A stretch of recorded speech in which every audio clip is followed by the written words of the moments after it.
Yo, everybody. Okay, so it's Thursday afternoon. I gotta go to work here in a little bit, but I want to talk about my dude.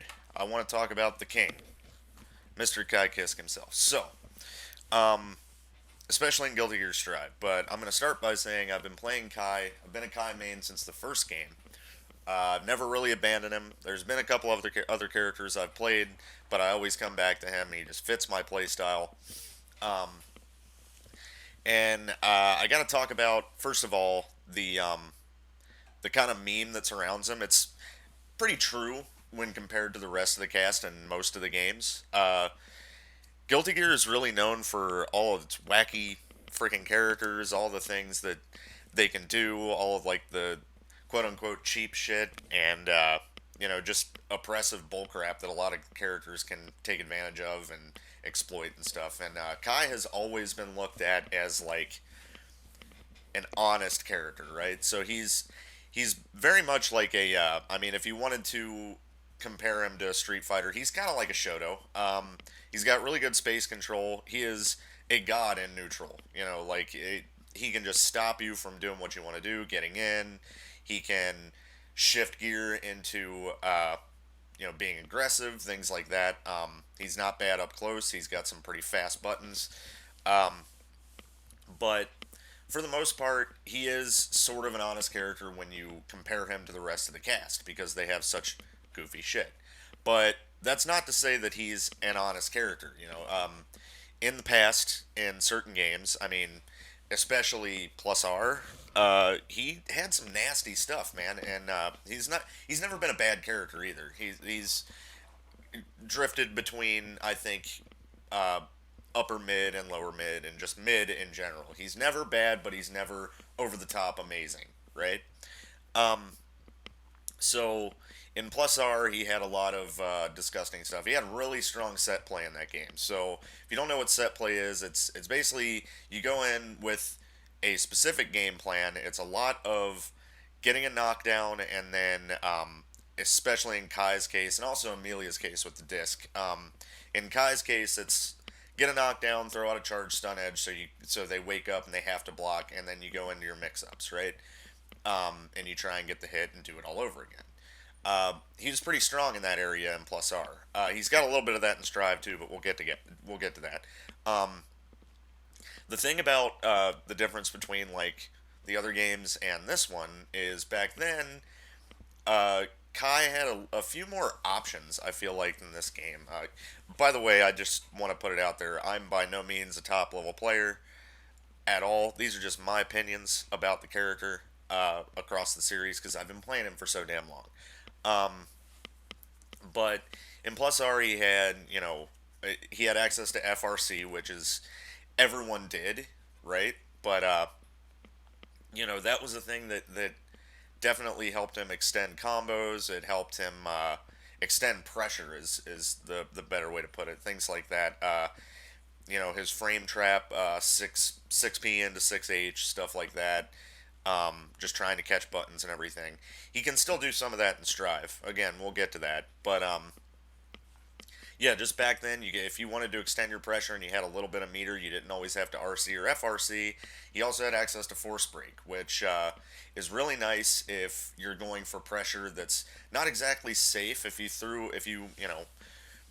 wanted to try and get a sweep into charge stun edge and you didn't confirm it and you're throwing a charge stun edge and you see that they're jumping, you can force break charge stun edge into the orb that he makes and it suddenly becomes an anti-air. And off of that anti-air, because it holds them in place while they're getting hit, you can get a pretty decent combo with like a close slash, uh, 2H into uppercut and then wall bounce or wall stick and stuff like that. He used to be able to do all that stuff.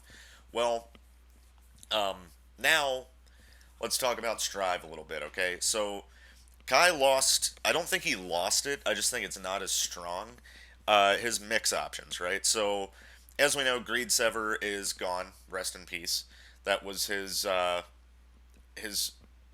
grounded overhead that was a really good tool to use in moderation. If you ever used Greed Sever too much, it just started getting punished like crazy because it's very punishable. But it was decently fast, and if you use it in moderation, like if you didn't use it too much, it was decently hard to react to sometimes. And it led to a full combo if you did it correctly with the bounce. But that being said, it's been replaced with Future Arc, which is the crack shoot, X kick thing, and that's definitely a really powerful tool of his. But I feel like it comes with the same caveats that Greed Sever did. Now, it's easy to 6P if you know what's going to happen, if you see it coming, and it's not an overhead. So that's one mix that he lost. In fact, Kai's only grounded overhead is his dust, which you've seen me use a little bit in some of these matches where it's like if I have them mixed in the corner or something like that, they have to choose between, it's he's strike throw mix up, but dust is pretty good for Kai. It's very fast. If you charge it, you get obviously the follow dust combo and everything, which Kai really excels at doing damage with that. Every character in this game does if you get the combo. It's also pretty easy to bait a burst with Kai, I feel like, than other characters for some reason. So if you backdash after you get the dust attack and they burst and then you dash back in, you can still get a decent combo. Not as many hits as you would have had they not burst, obviously, but I feel like Kai can get there and his buttons do the work that he needs for to get the rest of that little bit of damage off of baiting their burst. So I really like that. And now we got to talk about his Gatlings, which are okay. I mean, standing like 5K into sweep is amazing. Number one, 5K is a great button. I do not use it enough. 5K, historically, has been a very good meaty button to throw because it's got a lot of active frames. The timing isn't that difficult, and it leads back into his pressure. Especially in this game where you can, of course, again, Gatling it into sweep and then get some set play off of that with a charge stun edge or something of the sort. Or another really good button for meatying is his close slash. I mean, if you get in and you time your meaty right, you'll get a big fat counter hit if they're pressing buttons, and if they're not pressing buttons, you just get pressure because close slash Gatlings into 2S into H, 5H, and from there it's really easy to confirm whether or not you got the hit.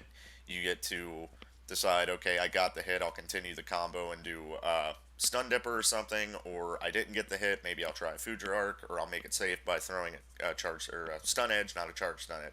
I'll make it safe by throwing a stun edge. Things like that. Like, he's got the tools, but he is much more honest and strive than he's ever been. Like, just in this match alone against Giovanna, right? Giovanna is plus. She is just plus frame for days, dude. And Kai does not have many things like that. In fact, moving on to the next part of Kai and Strive, Shock State. Now, Shock State is kind of neat. And it's one thing that you need to, if you're going to play Kai, you kind of have to learn how to manage it, right? Because there are certain, obviously, his stun edges give Shock State. The Diary Clot, the big lightning swing, gives Shock State. I don't know if I bait some burst here. Yes, I do. And I messed up the dust combo. But there you go. So the thing about Shock State is it changes the properties of a lot of his moves, right? So if I remember correctly, looking on Dust Loop, it's so if you hit with a stun edge and they have Shock State, and then you hit with another stun edge after that, the stun edges do a little bit more damage. But that's not really where Shock State comes into play. Shock State comes into play because of Future Arc. So Future Arc, the overhead, or not overhead kick, but the flip kick is, if you do it when they're not shock stated, it's very punishable, right? And it's not safe. But if they're shock stated, it is a plus situation. When they're blocking it, you are safe, and that alone if you're new to playing Kai and you're trying to work your way up the tower, a lot of your wins in the early floors, right? Like I'd say probably from the first floor you play on to like even set, maybe even a little bit of eight. I saw it happen a couple of times. You can count on getting at least a couple of wonky hits on people just because they either don't know the frame data of when they're in shock state and Fujiark being plus, or they just don't realize they're shock stated.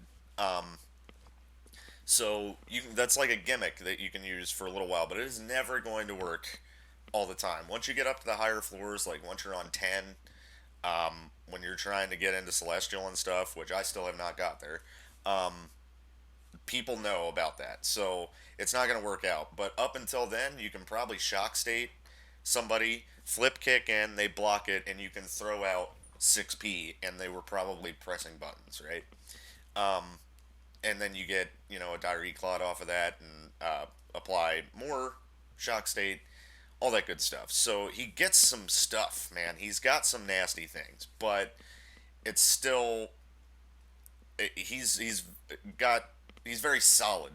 But everyone knows what Kai wants in this game, for the most part. And the flip kick, another thing that's gonna mess you up. If you have to be careful with that flip kick gimmick because it will become a bad habit if you're not careful. Every time you get shock state, you'll just immediately flip kick because you're like, it's safe. This is hard to punish. They're shock stated. If they block, I get to keep getting pressure. It's very intoxicating when you get it a lot because then you just think, oh man, my pressure's free. Like right there, I shock stated him and I immediately flip kicked and got punished for it, right? Now, if I had shock stated him and like backdashed or something, or even did like, you know, uh, a fast button like 2S and tried to confirm it into Stun Dipper, it probably would have been better. So you got to really be careful with the flip kick. People are going to start noticing that every time they get shock stated, you're doing that. So you have to back off on it a little bit, or else you'll get 6P'd or wake up supered, or just it's not going to be fun for you. Another bad habit you really want to avoid with Kai. Don't use Stun Dipper too much. This is a habit that I've had since uh, plus R.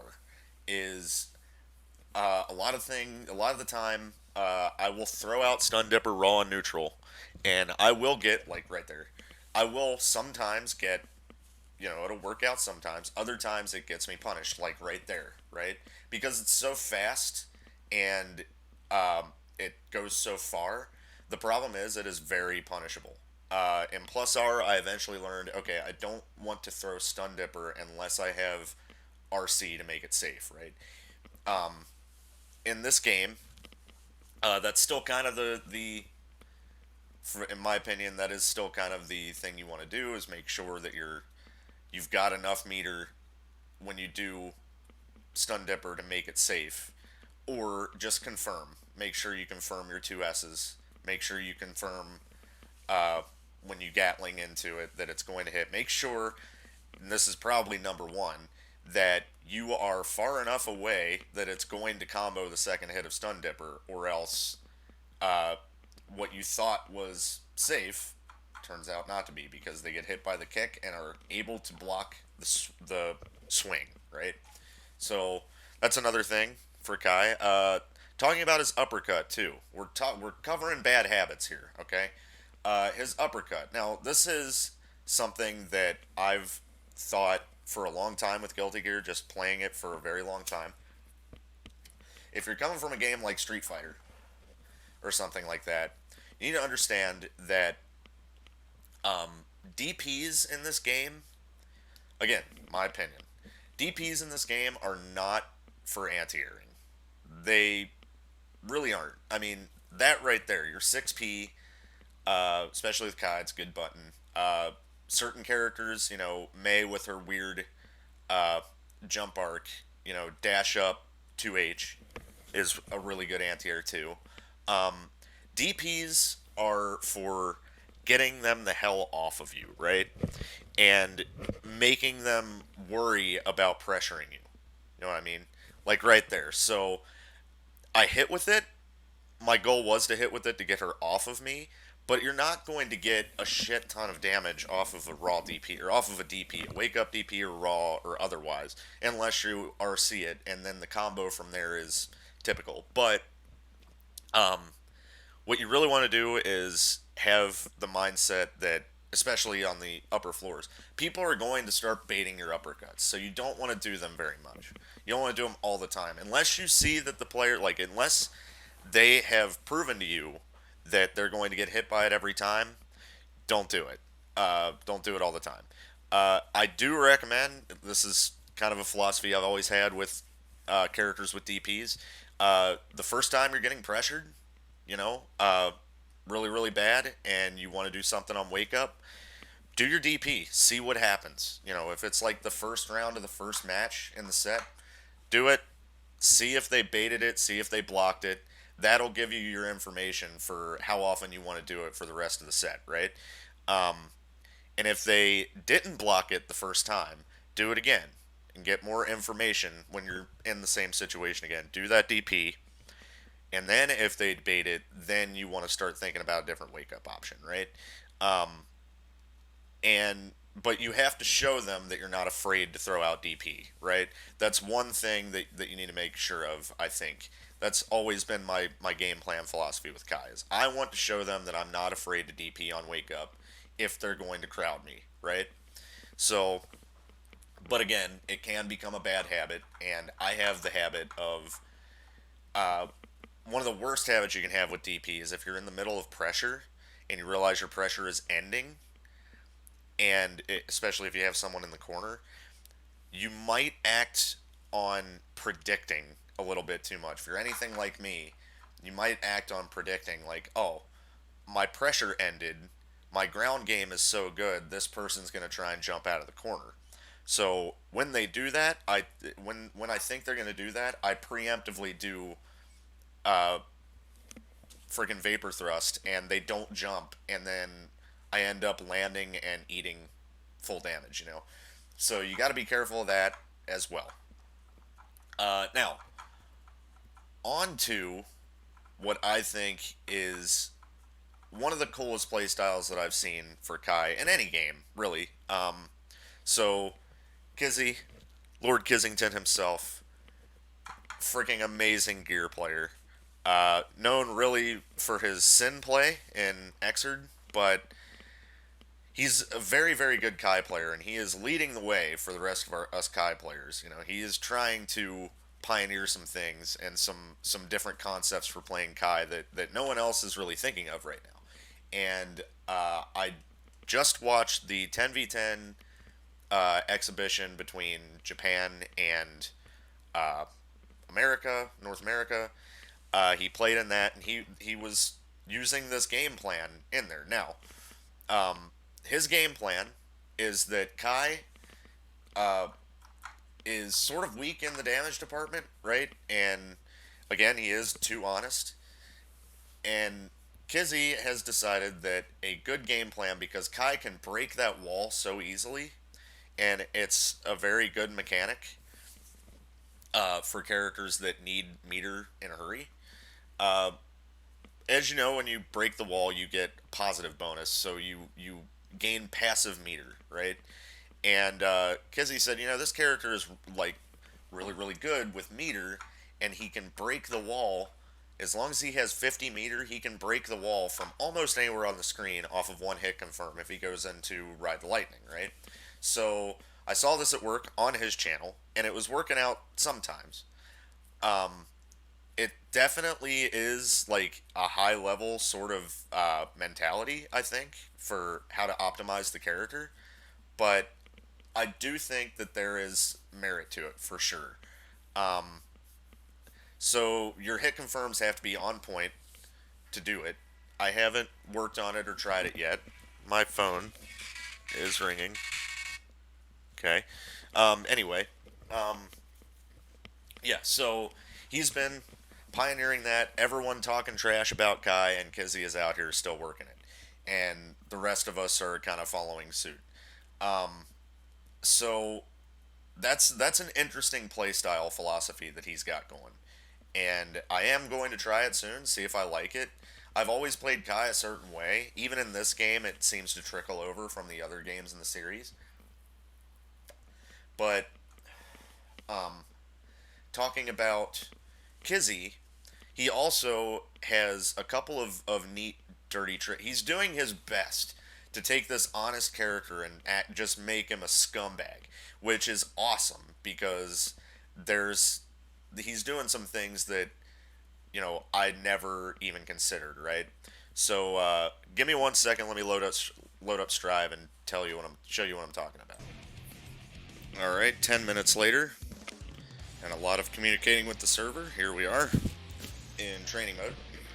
So, the things I was talking about that Kizzy is doing to kind of make this character kind of optimize his game plan, right? So, number one, I want to talk about this corner combo here. I want to see if I can change my opponent to burst.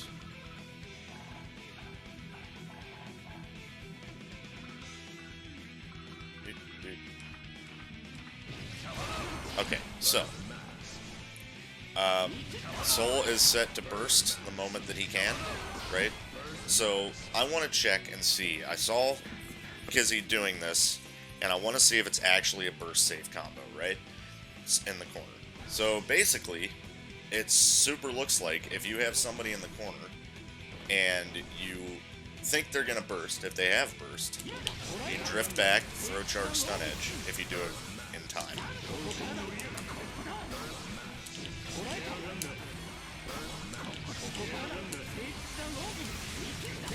And get a combo. It's not going to wall break, but it is burst safe, which is nice.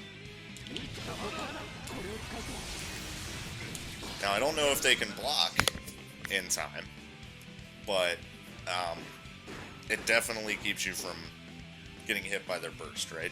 So that's a neat little, because obviously if you do one of these here, and you go up to do your combo, they're going to burst you. Now, you could just, you could bait the burst and get something, right? But that's a really neat option for if you think they're going to burst. If they've shown they burst during the wall combos a lot, then that's not a bad option. Right? So that's pretty neat. Alright, the next thing that I want to talk about here. Okay. So, again, what Kizzy has been doing is this.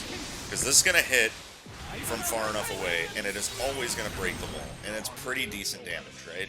So, if you get that hit confirmed, you just go right into Ride the Lightning.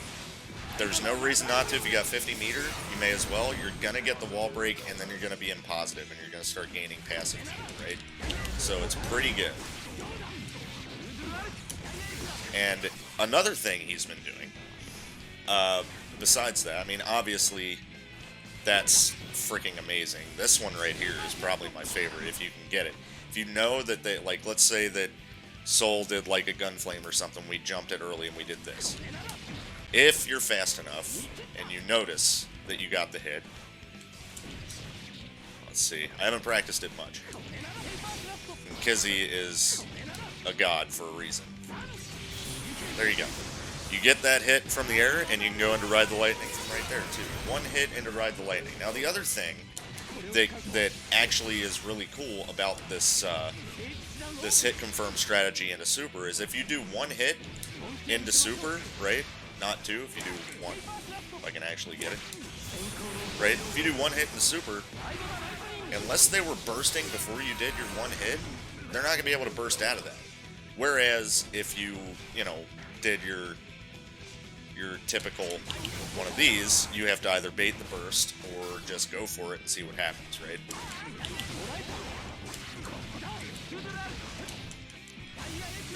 So these are probably things that you've maybe heard of, maybe not heard of, all of that stuff. But It's just what I've noticed with Kai and what I've noticed from watching other people playing, right? Especially Kizzy. Back in the day with Plus R, it was Ain. I watched a lot of Ain from Mikado streams and stuff. And the other thing about Kai is he has some frame trap stuff, man. Like, really, really cool stuff. Like, obviously, we can't do the frame trap anymore from back in the day where it was, you know, the elbow into the big 6S or 6H, right? But now, he's got some other stuff. So, this is one that I saw Kizzy doing that I'd never seen before. Right? That combos, but if you stagger it on when they're blocking, right? So if I set him to, let's see, opponent status, guard only first hit. There we go.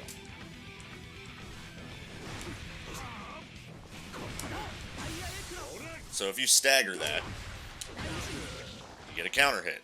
Might trade, especially with Soul, because I have him set to Far Slash, but see, if you time it right, that's a frame trap. They got enough of a gap in there where they can press a button, right? As long as you don't, like, do a real combo, right? But if you wait, there you go. That's one of his frame traps. Of course, the one you guys probably know already is this one. Perfect. That frame trap is amazing. I love it. First of all, this kick. I mean, this kick is awesome. It's not like his old kick, because it doesn't have, like... It has a lot of active frames, and it's a really good meaty. But the way that Kai's old 6K moved him forward, he ran and then kicked, right? Now it's throwing a kick out. And it's punishable at the beginning. And it's kind of punishable if you miss. Right? So if you're not fast with your frame trap, right? So all these things combined, I mean, are pretty nice for Kai. Like, again, because he's doing his best to make Kai a scumbag, and you can only do so much with the dude.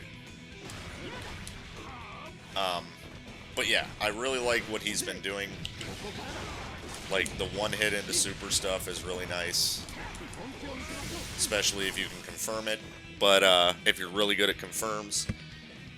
And yeah, dude, he's just Kai. He's showing that Kai has some other stuff, and I'm really liking him. This character is super fun in this game. He's fun in every game he's in my opinion.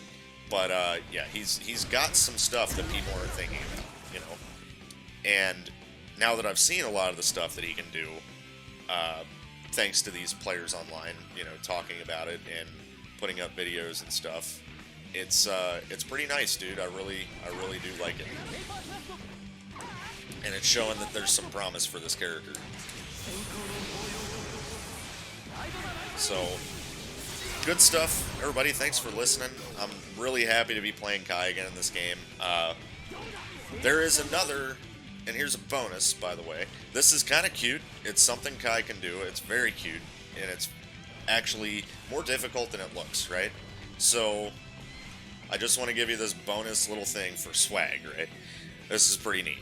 So, if you throw out Charge Stun Edge and you PRC forward, right? Kai gets to move, obviously, because that's how it works. Now, if you do this with the right timing... Well, it's not the right timing. So what you want is for the Charge Stun Edge to be hitting them on Wake Up, so they have to block, and to flip over their head with the Future Arc. And the way you do that is throwing Charge Stun Edge, PRCing forward, canceling your Roman cancel into Future Arc, into dash Future Arc, and doing that all with the right timing, right? See, if you do it too late, you go in front of them. If you do it too early, you don't get your stun edge even to come out. And even if you don't do it early there, it goes past them, right? So it's kind of a weird timing, but if you can get consistent with it, it's pretty cool. So you gotta delay your charge stun edge. Like that. And then he can run up and get some semblance of mix, right? That was too fast, see? And even continue a combo offense. So that's a really neat, like, little trick that Kai has. It kind of reminds me a lot of, in Plus R, he had a way where if you FRC'd his charge stun edge and you jumped off the FRC, the charge stun edge followed him into the air and went across the middle of the screen, covering jumps and everything. It was really cool. But, yeah, that's just like a neat little trick that's not, like, conducive to gameplay all the time, but it is swaggy as hell, right? But yeah, I hope you guys got something out of this video. Like, I really freaking like Strive. I'm glad so many people are playing it. It's not Plus R. Plus R will always be my favorite Guilty Gear, but I am having a hell of a fun time playing this game, for sure. And if you're Kai mains, good luck, man. We're all out here on the quote-unquote struggle bus, you know. If you want to get real, it's kind of a struggle, but it's going to take some work, but you can do it. I'm with you. Let's do the damn thing. Rock and roll. See you guys next time. Peace.